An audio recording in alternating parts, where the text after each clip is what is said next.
2019 елда Россия Федерациясының Самар өлкәсендә зурлап федераль сабан туйызды.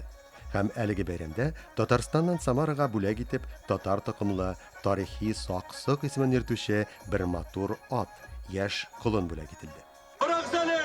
Татарстанның үзеннән Лениногорский районы Югары Коран авылыннан татар атлары токымын үрчетү үзәге җитәкчесе Фәрит Нәбиуллин килә. Нишләп йөри икән ул монда? Нишләп йөрсен инде? Бүләк китерә. Син беләсең, Олмас. Фәрит Нәбиуллинның ерак бабасы Гани Мулла әле 200 ел элек токымлы атлар үрчетә торган булган. Сез әлеге кадрларда күргән саксыкның 2018 елда дөньяга килүе, аның республикабыз тарафыннан бүләк итеп тапшырылуы да Татарстан һәм барлык татар дөньясы өчен бер символик мәгънәгә ия. Ни өчен дисезме? Барсы да әлеге колынның татар токымлы атлар рәтеннән булуы белән бәйле. Моннан 2 ел элек Татарстан президенты Рөстәм Миңнеханов тарафыннан татар атларын тергезү өчен аерым комиссия төзелә. Әлеге мәсьәлә дәүләт күләмендә ныклап өйрәнелә һәм бу өлкәдә зур эшләр башкарыла. Нәтиҗәдә 2018 елның 12 апрелендә татар атлары токымы барлыгы Россия күләмендә кабул ителгән аерым документ, патент белән исбатлана. Татар атлары арасында киң таралган сары һәм сарыклы төсләр табигатьтә кояшка, таңнарга, ә җәүһәрләр арасында алтыннарга тиңли үзләре. Шуңа да булса кирәк, борынгыдан ук татар атларын безнең саксыкны кебек бүләк итәргә дә, бүләк буларак кабул итәргә дә яратканнар. Ваша лошадь поживает хорошо, он бодр, весел и достаточно красив. Живет в обществе туристских коней и чувствует себя замечательно.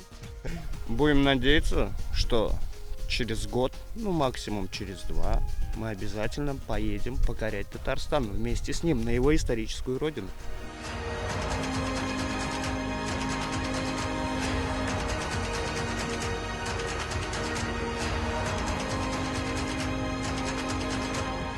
Атсыз кеше хәлсез булган, аның мөмкинлекләре кимәгән. Шуңа күрә ат инде, ат ул дәрәҗәле булган мал.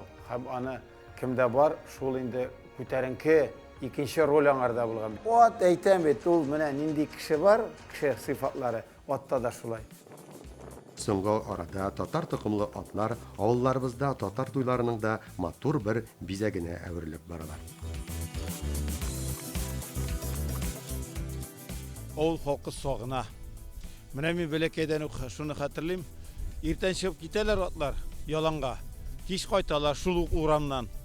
И бер момент шул бетте, тукталды. Атларны бетерделәр. Үзегез беләсез бит инде, авылларда һәр ат юк. И менә без шул атларны авыл аша үткәргәндә җылап калучылар бар. Бәләкәй чагында булганны кайтарасы килә иде диләр. Туган җиргә бергә үсәргә малайларга кирәк кылынар. Иртән кичен кунып сайрар өчен сандугашка кирәк татирә. Атлар бетсә авылларда бетә, атсыз ничек яшәргә кирәк. Безнең атлар татар халкы төсле, гадәттә түзем, тыйнак, ә кирәк чагында көчле, куәтле, дәртле дә.